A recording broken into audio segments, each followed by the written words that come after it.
And welcome again. We're going to start doing a couple of exercises here with animation, really focusing on just how do you animate things, what is animation inside of Dog Waffle, PD Howler. And we will use, in part, we will use a sequence of images that were drawn by Tami Davidson. I hope I pronounced the name right. What we do is we have a couple of images here that we have in PNG format, and they have a transparent background. So when we view them in some other programs, such as Earphone View, it may not necessarily show the right background or the same background. Well, this is the background.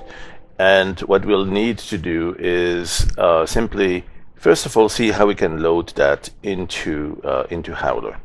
All right, so let's go step right in there and have a quick look at that. So one thing we'll do is we'll start from scratch here with nothing previously loaded. And let's go and straight take a look at the images. We'll need to learn how to load these images in different ways. And since we have an image sequence, we'll go to the animation menu first and load the sequence. Right, so with this option, we can load a sequence of existing image files. These could be PNG files or JPEG or something like that.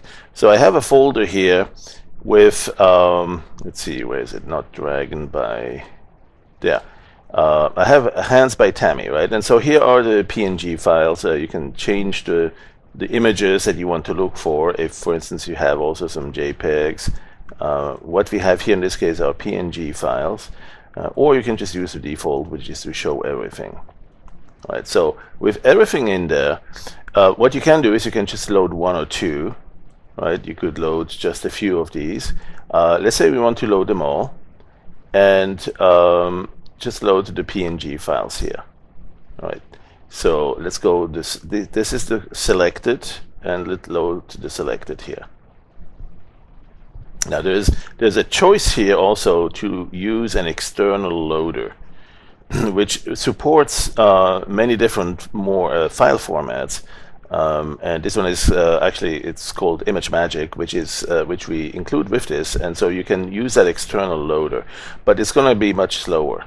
So the benefit though is that it supports other formats as well. Right? So you have a couple of formats here that we can load directly. And with this option, you have many other formats. If you want to go fast, probably the best idea is to load this way first. All right, so let's try that. Load selected. And no, actually, this one was going through the external loader. You could see that conversion. There's a dialog that was showing up for conversion format. Anyway, we have these images loaded, but they're not in the right sequence, right? Why is that? And that's because the first image was this one, and the second image was this one. This was image number 1, and this was image number 11 or 10, and then this one 11.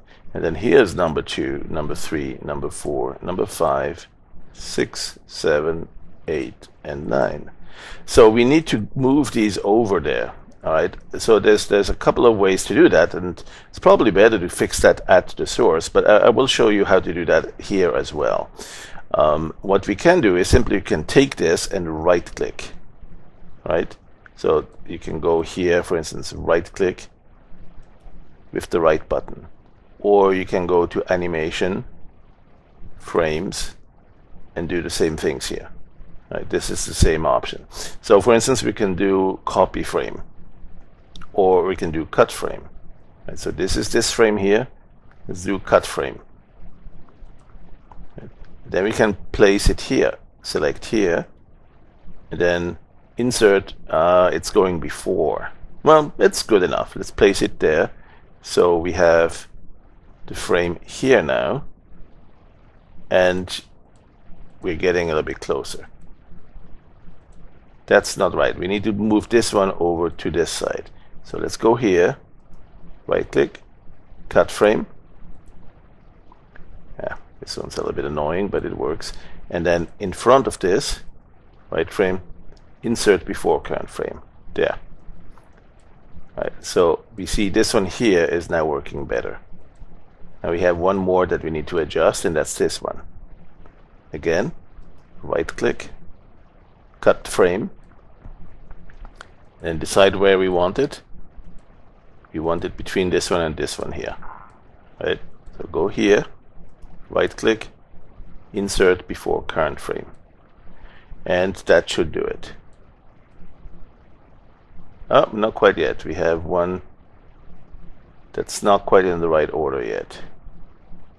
So this might be the final. This one is the final. This one here is closer to that. So this one here needs to go over here.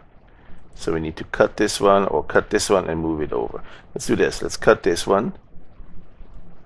Cut frame. Put it in front of this one. Insert before frame. That might do it. There you go. Alright, so we have how many frames now? 1, 2, 3, 4, 5, 6, 7, 8, 9, 10, 11. Alright, so that's our sequence of frames that we want to work with. And so one thing we'll do is store this animation. Right here under the animation menu, store. And I would say let's store it to disk. Now, for short animations, it's okay to keep it in memory, and that's very fast. But for long animations, you might want to not waste any memory in RAM, and so it might be better to actually just kill this one and go to store to disk. Probably a better option. That way, you keep all the memory, much more of the memory available for your program. All right.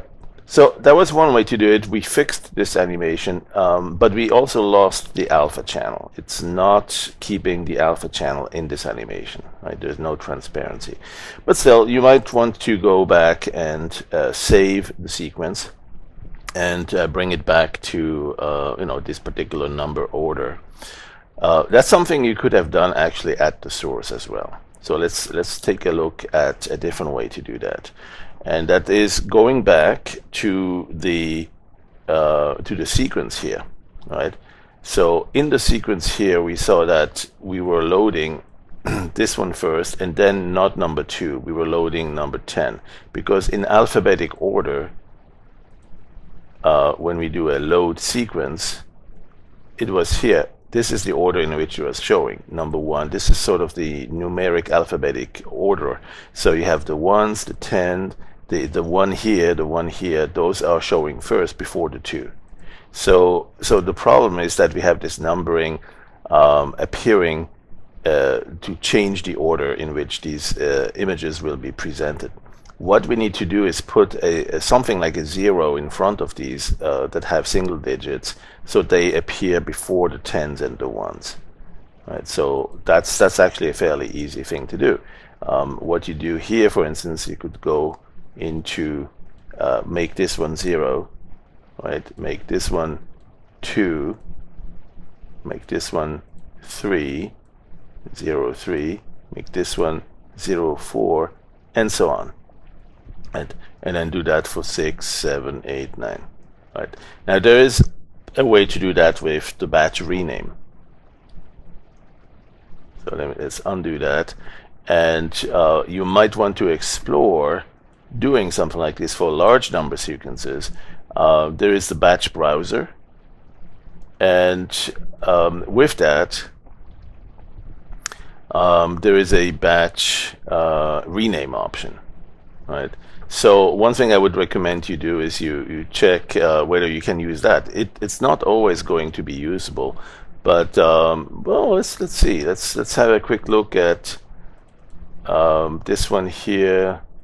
Daily dose. Let's see if I can go into my animation.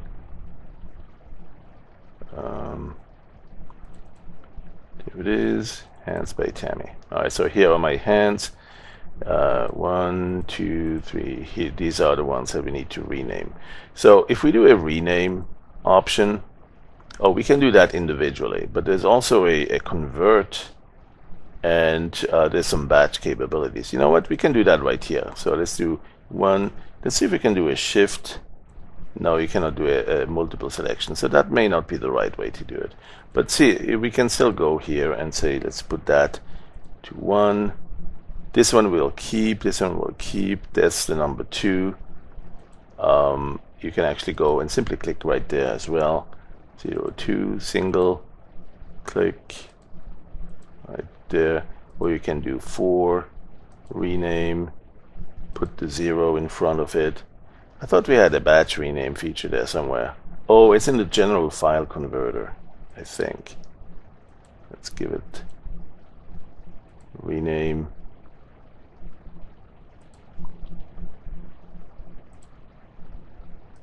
There you go.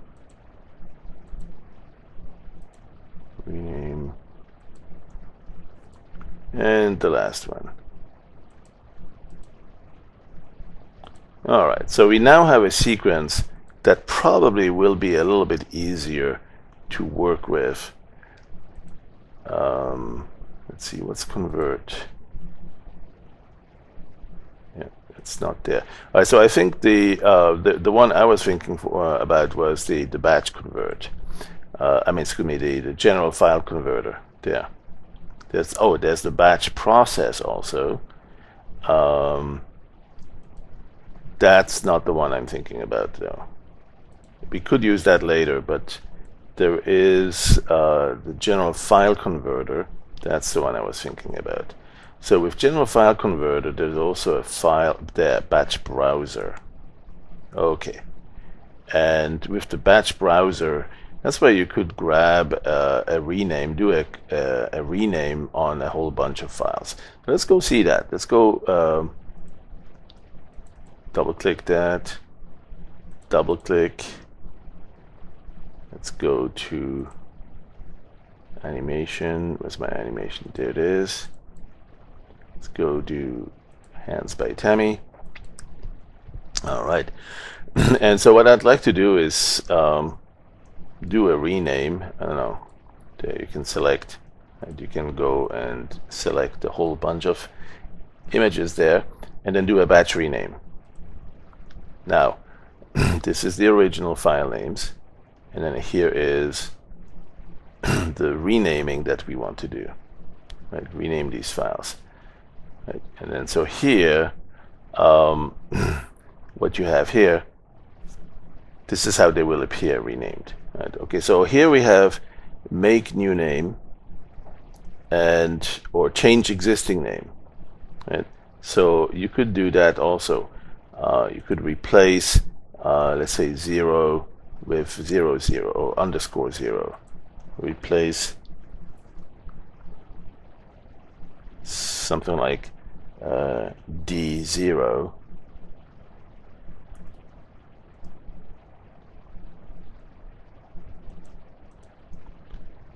D0 with D underscore 00.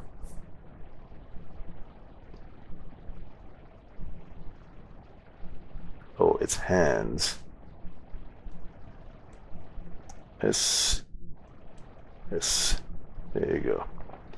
See how you have hands 09. S0 should be replaced with S underscore 00. So now we have this kind of numbering. Okay. 10 is not changing. So we have to do a couple more. Let's see, batch rename. It's this one and this one. Batch rename. Okay. So here we have S10. S10 becomes S. There you go. S01. Perfect. And there's 2 files. Bingo. Now we have 01, 02, 03. Beautiful. Right. So that's another great tool to learn. It's the batch rename. And with that, we should have a much easier way to Again, that was in the general file converter, right? General file converter, file, batch browser. Okay, so that's a really good tool to know also. So I'm going to go now and simply say load sequence, and if you look in here, if you do a refresh, hands by Tami, you now have the new names, and they are all consistently named, right? So now you can go from 1 to, and then all the way to 10 and 11, and you have a consistent sequence that doesn't jump between the 1s and then 10s and then back into the 2s and the 3s and so on. So let's go and select that. And there we go. So now we have the proper sequence already selected, already loaded in the right order. All right, so that's one way to load the image anyway, right? You can store this to disk, but at this point it doesn't have the transparency anymore. So if this is going to be the back of the animation, that's fine, right? But if we want this animation to be on top of something else, then we need to worry about, well, how do we keep that transparency? So there is another option, and that's to actually load it into an animated brush. That one actually will have the alpha. Okay, so with loading a sequence, load a sequence for animated brush, we should be able to keep that transparency as well. The problem with that is it doesn't load PNG, so we need to first convert it to, for instance, to Targa, right?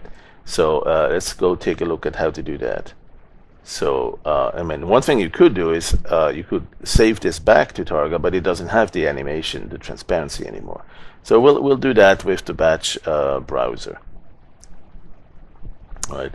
So I mean, that could be done with the general file converter, but yeah, we could probably do that with the general file. No, I think that one does not keep the alpha. So let's go with the batch browser. Okay. So the batch browser. Nope, that's not it. Maybe just browse. Or batch process, there you go. Batch process. Okay, yep. So with the batch process, we'll go and select our files. Drives, daily dose.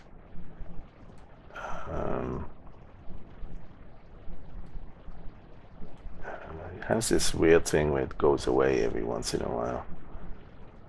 Some refresh thing. So, but here's my hands. But I just click and then it comes back. So here are the PNGs.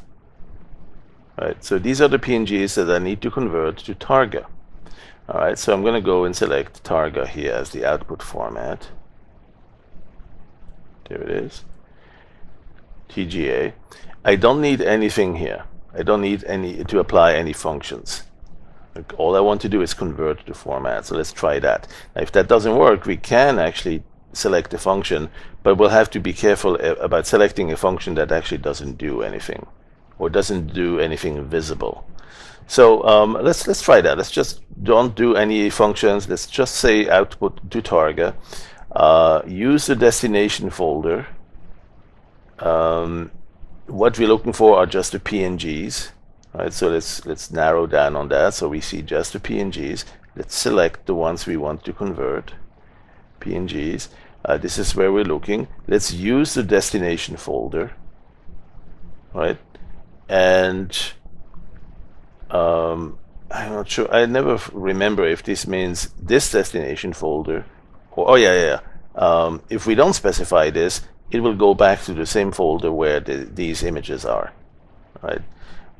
So if we wanted to be explicit about it, we can actually do that. We can say let's use the destination folder and actually browse to it. Indicate here where that is. So let's go to daily dose, animation, there, same folder. Or you could create a new folder, and that would be, for instance, a subfolder to Hands by Tami and Targa, or as Targa. right? So you choose that as the target output. So now you'll see that's where it's going to save it and convert it, and let's process that. So now we have the batch processing done, and we should be able to go into that folder. Let's go here and find them and make sure that we actually see them here. And sure enough, here they are. Now, do they have the alpha channel? That will be a good question. So let's go here to open one image at a time. Let's go daily dose. Where's my animation? And their hands by Tami. Okay, so here's as target. Right, that's the new folder. And so, question I want to do is, does this one have the alpha channel? And one thing I could do is open it in Iframe view and look under image information. And sure enough, here the original colors shows 32 bits. Yay, that's good. That's hopeful. That means there's probably an alpha channel there, right? So let's go and open that in Dog Waffle, in Howler. Let's open that. And okay, so we've loaded that. It's no longer an animation, but we can show the selection. And sure enough, there it is. Right, we have the magic wands, I mean the marching ants showing here. You can do a selection, store alpha, and there you go. Here's your alpha channel, your selection mask. So that's good. Now that means we have that, and probably we have that in every one of those, right? If we go and open this last one of the hands, there you go. Now we have this one, selection, store alpha. Yep, there it is. So we have a selection mask that converted from the PNG to the TGA, to the target. Now that means if we load this as target, that's fine. We can load the sequence, but it will not take the alpha channel. The loading an animation sequence will only take the RGB channels. What we can do though is go to the brush. And there, as an animated brush, we can load the sequence, and we can say we're looking for target files, and we just need to go select the folder containing that. Okay, so let's go to this PC, D drive, daily dose, animation, hands by Tami, and one more. As target. So I'm selecting that folder. Okay, that, and here they are. I don't need to select the whole thing. I just need to select the first one, and they will grab this entire folder. Okay, so all we do is we select that, and it loads all of these. Now, where did it load it? It loaded it into the brush. Right. So what you do there is store and manage the copy of this brush. This is the current animated brush. Right, there it is. So now you have showed the film strip of your animated brush. Right, here you have the whole sequence. And there may be one more here. There may be one extra empty one. It's hard to say. It probably does have one extra empty here. So you could go and delete one frame. This last frame here, it's empty. We can go and delete that. Right, so now we have that entire sequence without any extras. And so that's something I would store into the browse media. Right, you would go probably my animations. I don't know, let's go and create a category. Create folder. Something like my animations.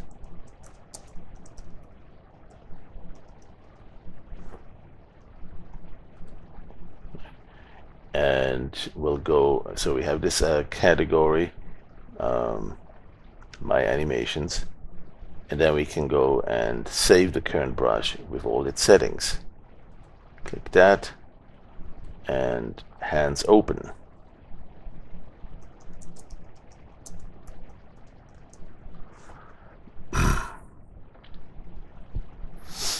Okay, so that way we can always get back to that. We might pin this down, but it's easy. Simply click that, and if we minimize this, hide the film strip. Even if we minimize this, you can do things like changing the hue, saturation, color. Right? You may want a different colored hand opening now. So as you're painting here, you're painting with this blue, and for instance, if you go with a new image, and let's say you have, I don't know, 720, let's take one of those. Right. This we don't need anymore. This we probably don't need anymore. But this stored brush here, let's make it full opacity.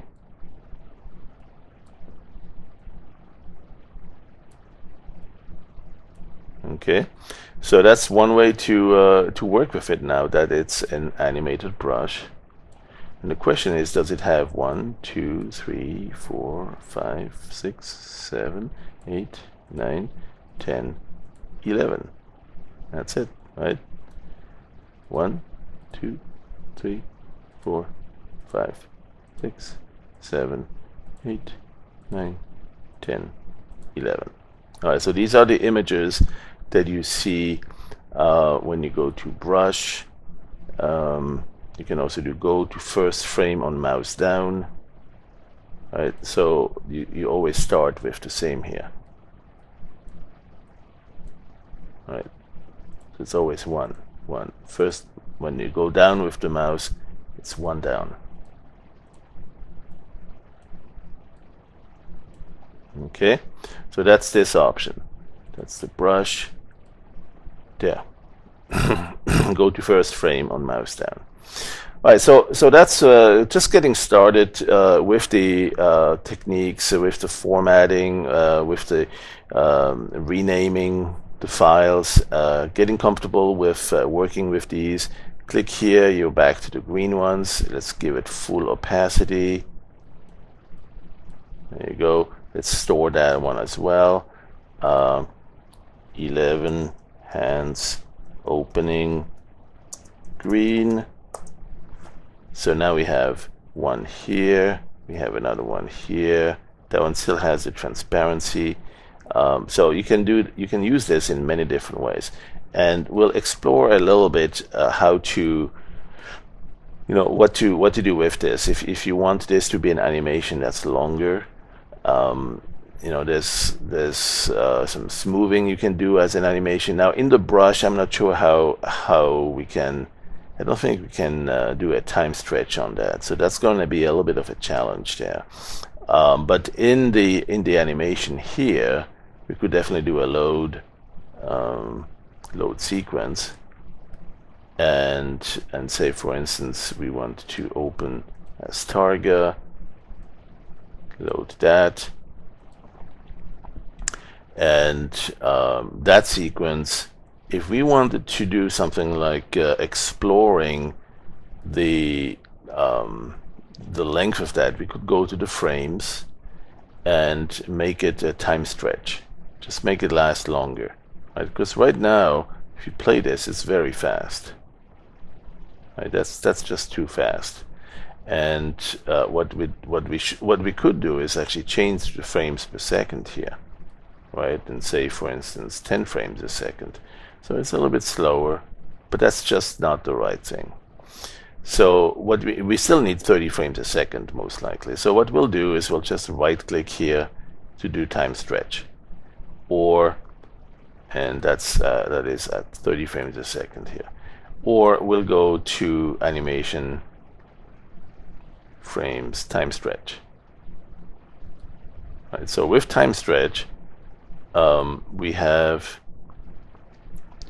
11 frames right now with frame blending, and we'll say 2 times 22, 44, right? Well, let's say we want this to be exactly 90 frames, so it will last 3 seconds long if we play it at 30 frames per second. Alright, so let's OK that. And so now we have a sequence. This one we can get rid of.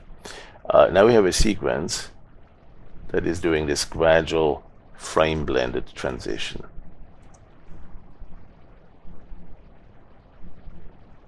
Okay, well, it's one of the side effects. You know, you only have few frames, so it has to do a blended transition here.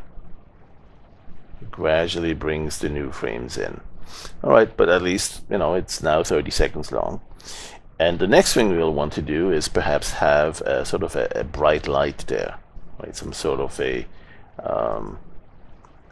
lens flare or something like this here, right? But before we do that, let's go to store it, store the disk. So we have this animation here now. And so let's say we want to create some sort of a right click on this here and create a lens flare or lighting. Let's do lens flares. Okay, and with lens flares we have some beautiful shiny lights that will appear here.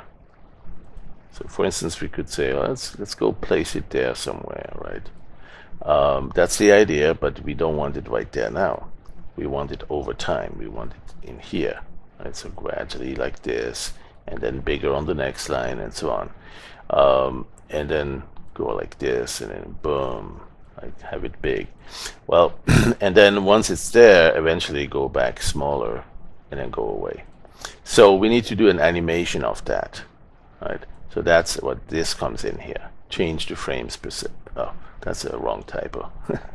Light table. That's a little glitch on the tooltip. Hello. Yeah, the tooltip is showing wrong. That is the light table settings.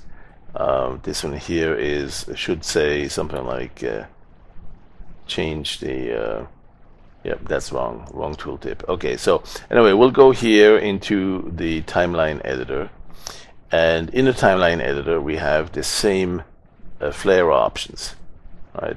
So what we'll do is we'll go here all the way down to the animation, and we'll see lens flares right there. Okay, and so lens flares in the preview will position it here. You can also change it here on the position. You can change the size of it, the intensity. You can show the flare settings.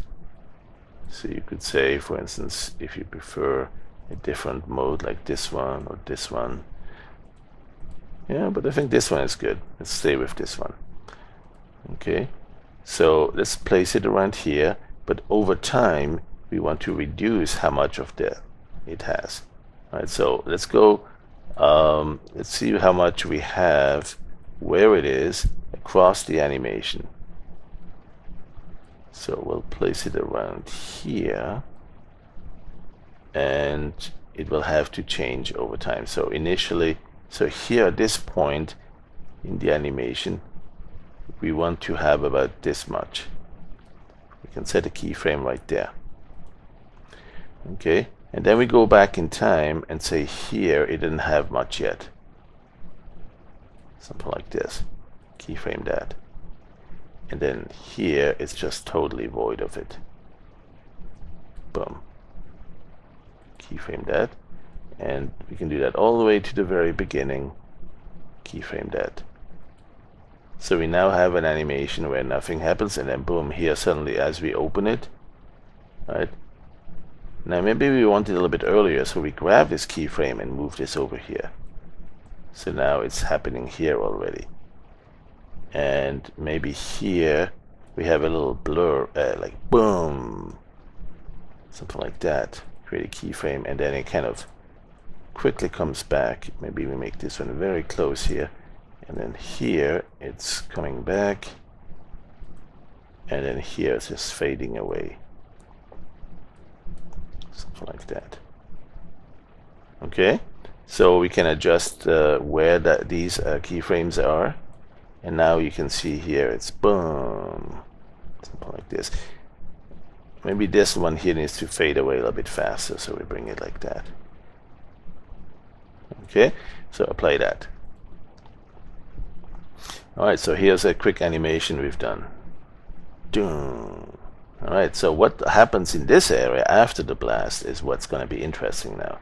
Now, if this wasn't quite right, we can do an undo.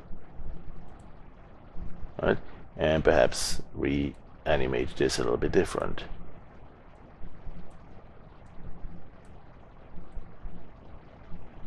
Maybe last a little bit longer here. There. Alright, so that's one way to animate things, and maybe we want to render another flare setting on top of that. So let's get this one here as well and add it to that. And just render on top. Boom. So let's go with that, and we have a little animation now of something like this. Okay, maybe that's a little bit too much glare here, but we'll play with that. And then we want to have something here in this area, right? So first let's go store this animation, and there it is. So we have one animation here that is very short, and we have one animation here that is significantly longer and does this little glare thing. Okay, we can always go back to this, by the way, here, and click undo, and now it went back to the slightly shorter version that had only one flare, right? So maybe we like this one better. We go to store animation to disk. So now I like this one better. Okay, so maybe I don't need this and this anymore. Well, let's keep it. So I have this animation now, and I'm gonna go zoom in a little bit with this here, zoom in, and this one here to pan around. There you go. So okay, so we want to put something here in the middle of these hands, and one thing we could do is perhaps put, I don't know, a little monkey or something there, or a butterfly, or a little fairy. Alright, let's go find something like let's go back to the brush and browse media, and in the media browser we have some brushes that are kind of interesting looking, like the stickers, right? And there's cars, there's barn animals, art fun, fairies, pirates, the sun, cars. I have fairies here somewhere. You know, the sun might be actually appropriate. Let's do that. If we look at the sun and store it, image, excuse me, brush, store and manage a copy. Here it is.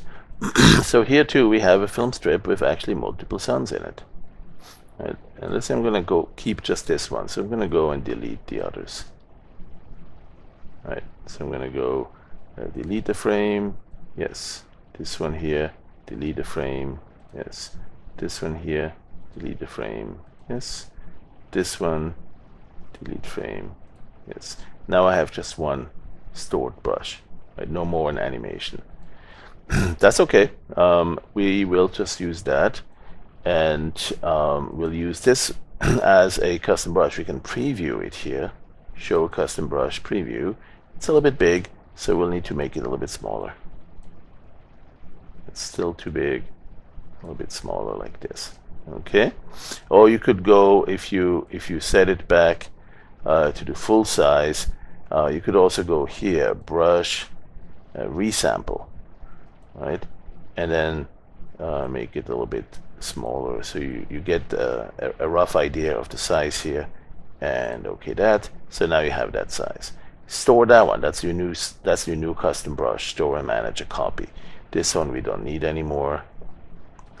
This one here is the one we're working with now. Right. So that goes in here. All right. So how are we going to have this thing appear right here across the animation? We really want the sun to appear right there after the hands are open, right? Not here. Not here. But we need the big shiny light, and then right around here we need the sun to appear. right? And we need the sun to be at low opacity around here, and then gradually more opaque and more opaque as we're going through that, right? As we go through the rest of this animation, right? So that's something with the brush. This is a brush, so we'll use the brush keyframer, right? With the brush keyframer, we can do that.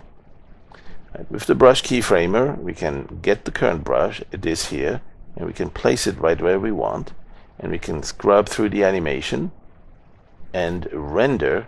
But first, we change the parameters here. We keyframe the parameters. For instance, the opacity. We can make it invisible.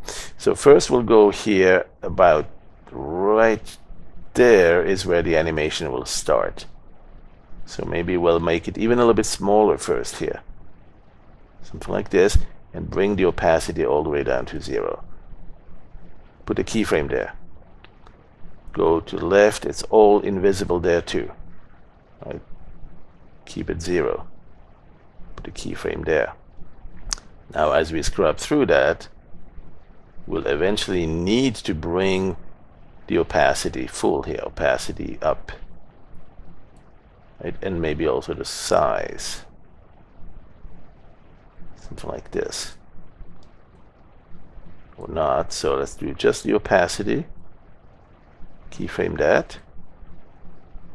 And then here, while the opacity remains high, we'll also have the opacity stay high, have the scale up a little bit, maybe even have it up a little bit, maybe even have it rotate a little bit. Keyframe that, keyframe back, rotate a little bit, keyframe that, and go to the last. And so for that one, we'll need to rotate back to 0, scale a little bit more, something like this. And by the way, we can grab this aspect ratio here, it's fine.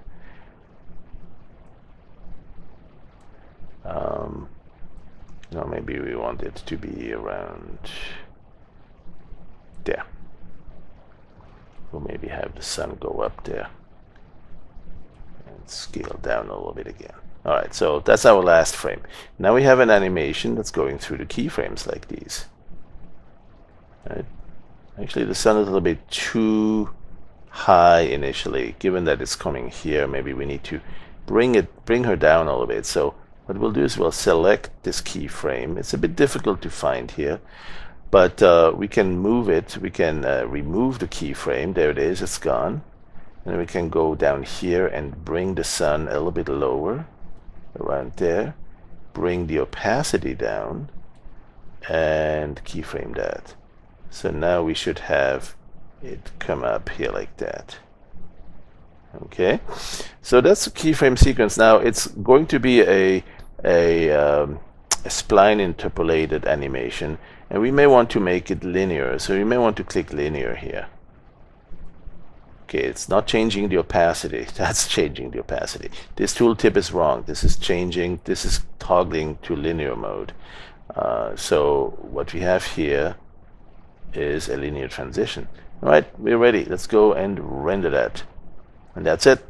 Now we have this animation, and we can go and turn the preview off, and we can go and see the animation. We may want to resize this full size, 100%. There you go.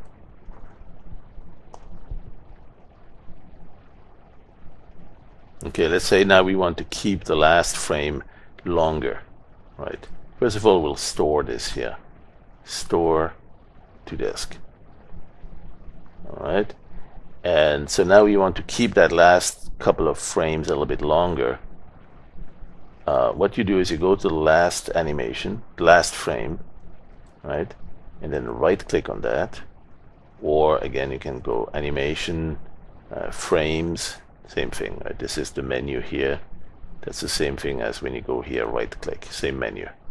All right, so we'll do a copy of this frame, and then still on the same insert before current. So we now have these two frames that are identical.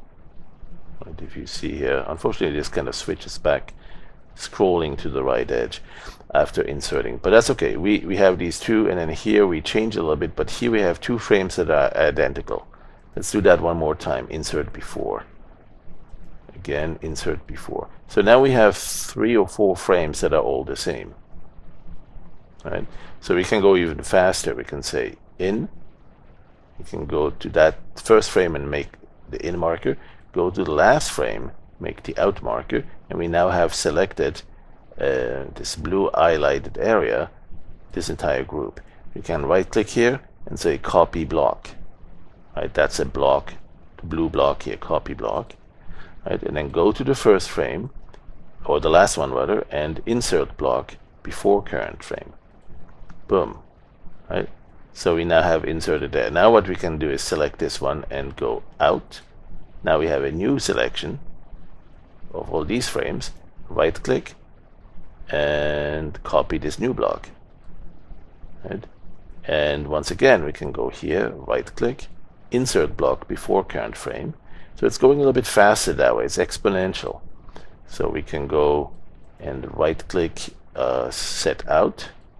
So now we have this entire sequence here, and again copy block and insert block. So you can see now we're getting quickly to add a bunch more frames. One more time, set out, right click, copy block, anywhere here, insert before current frames. So we now have quite a number of additional frames. Right, so when we now animate this, you can see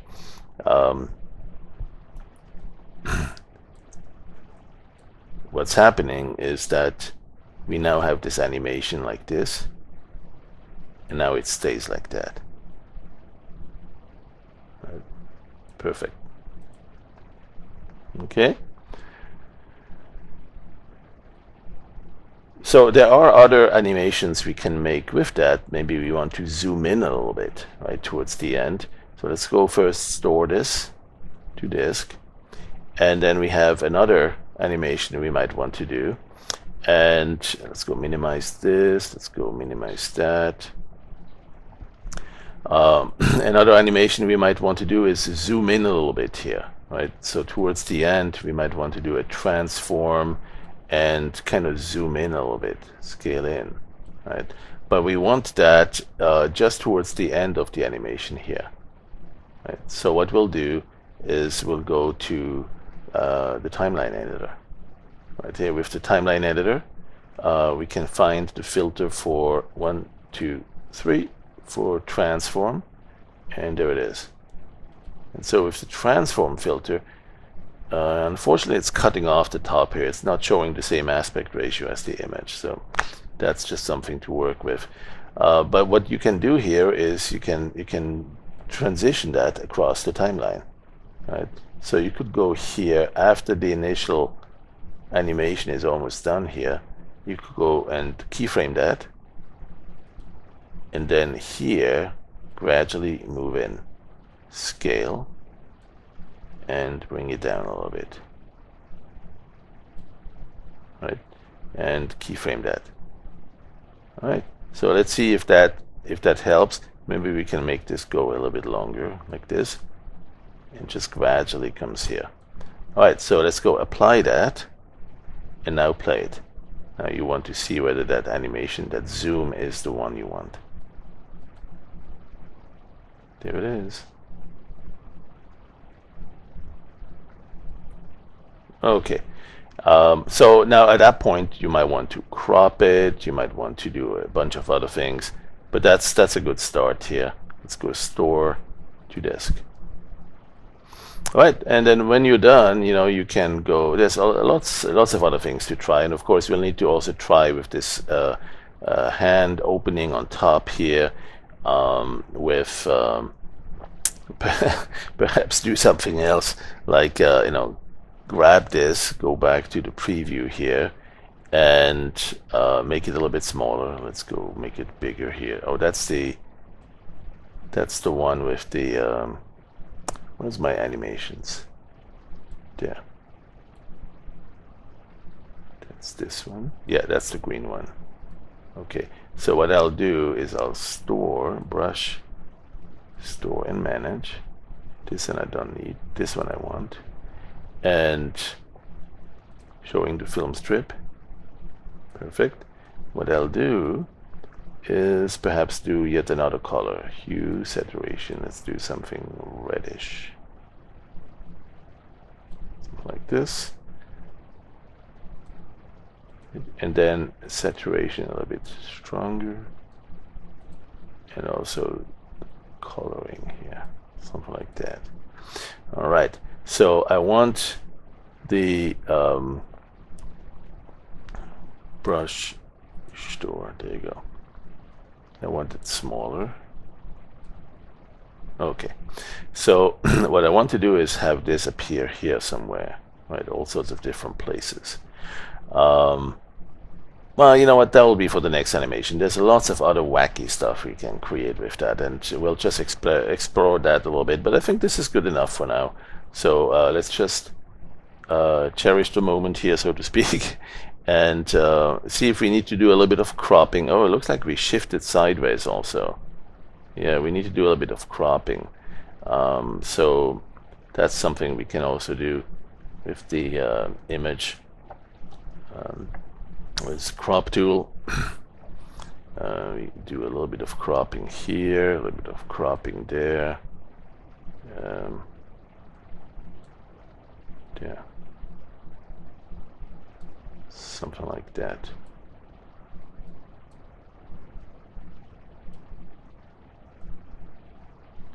There you go. And then crop. And then there's one more thing you might want to do, and that's just to make sure the image info, right, is showing okay dimensions. Maybe we want to change this to 128 and 160 or something like that. So let's go to image, resample, and make that something like 128, and here 160. Something like that. Alright, so here's your animation.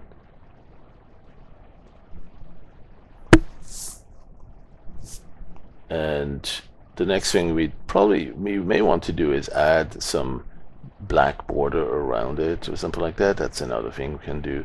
That's the image size. Right, before we do that, let's go again, store the animation. Store the disk, there it is. And so one thing you could do here is go to image, size, and simply add something around it. Right, do something like this here or this in the middle, and just build like 40 pixels extra here. So make it 40 pixels and will be 168. Extra 40 pixels would be 200. Right, so adding that, we get this white border around it. Right. And so now we have this animation like that. Of course, you may want that white border to actually be black or other colors.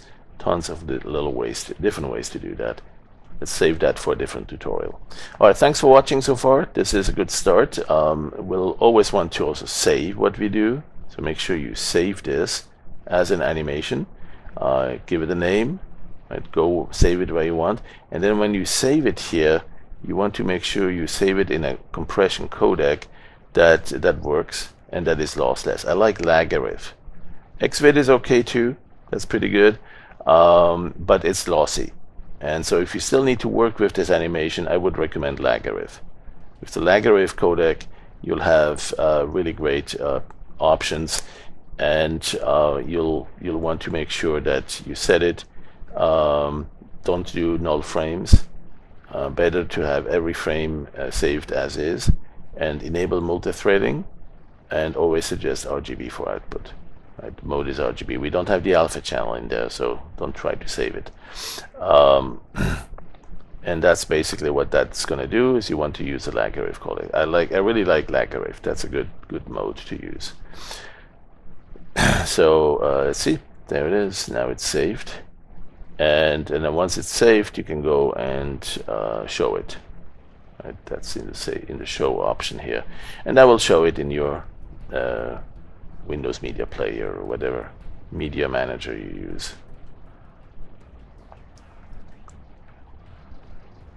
Okay. All right. Well, thanks for watching. Hopefully this is usable and inspirational, and will give you some good ideas of how to master some of these techniques. We'll explore some more things to do as well. And we'll talk to you soon.